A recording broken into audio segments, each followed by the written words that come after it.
শহরে কমিশনের ফুল বেঞ্চ।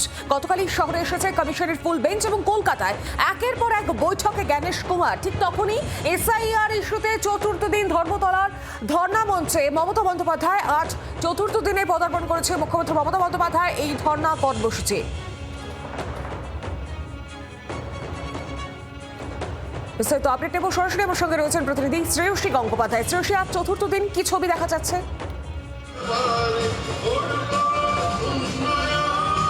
একেবারে দেখো, ঠিক 10:30টার সময় অন্যান্য দিনের মতো আজও কিন্তু ধর্ণামঞ্চের যে কাজ, সেই কাজ শুরু হয়েছে এবং দেখতে পাচ্ছ যে মঞ্চে এই মুহূর্তে মমতা বন্দ্যোপাধ্যায় তিনি রয়েছেন এবং তিনি এই মুহূর্তে রয়েছেন অন্যান্য যারা তৃণমূলের যারা নেতা কর্মী, এমএলএ বা কাউন্সিলর, সাধারণ যারা সমর্থক, তারা প্রত্যেকেই কিন্তু এই মুহূর্তে ধর্ণামঞ্চের সামনে রয়েছেন।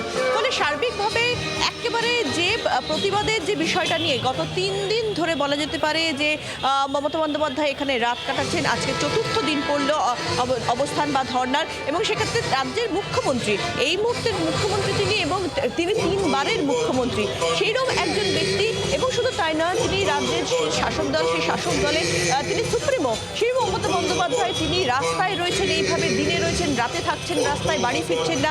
এবং এক্ষেত্রে তার অবস্থান চলছে প্রতিবাদের ভাষা যেটা, সেটা হচ্ছে নির্বাচন কমিশনের বিরুদ্ধে প্রতিবাদের বক্তব্য, যেটা নির্বাচন কমিশনারের বিরুদ্ধে। এবং সেখানেই কিন্তু কার্যত একজন নাগরিক, অন্য যারা বৈধ ভোটার যারা রয়েছেন, তাদের কারো যেন ভোট দানের যে অধিকার, সেই অধিকার যাতে কোনোভাবে খর্ব না হয়, সেই দাবি নিয়ে কিন্তু কার্যত তার এই অবস্থান। অন্যদিকে আমরা জানি যে সিইসি এই মুহূর্তে কলকাতায় আজকে ফুল বেঞ্চের একাধিক বৈঠক রয়েছে, যার মধ্যে অল পার্টি মিটিং রয়েছে এবং আধিকারিকদের সঙ্গে বৈঠক রয়েছে, এরকম একাধিক বৈঠক রয়েছে।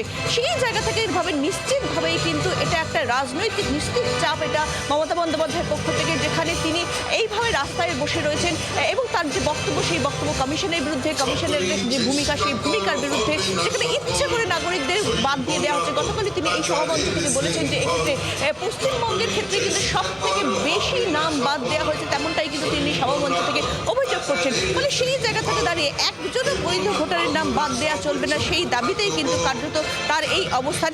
এই মুহূর্তে নিশ্চিতভাবে বলাই যেতে পারে যে তার এই অবস্থান, সেই অবস্থান অবশ্যই নির্বাচন কমিশনের ওপরে কিন্তু কার্যত একটা রাজনৈতিক চাপ তৈরিরও নিশ্চিতভাবে কৌশল, একেবারে প্রশ্নাতীত। বাংলার আওয়াজ, বাঙালির আবেগ, জি 24 ঘন্টা।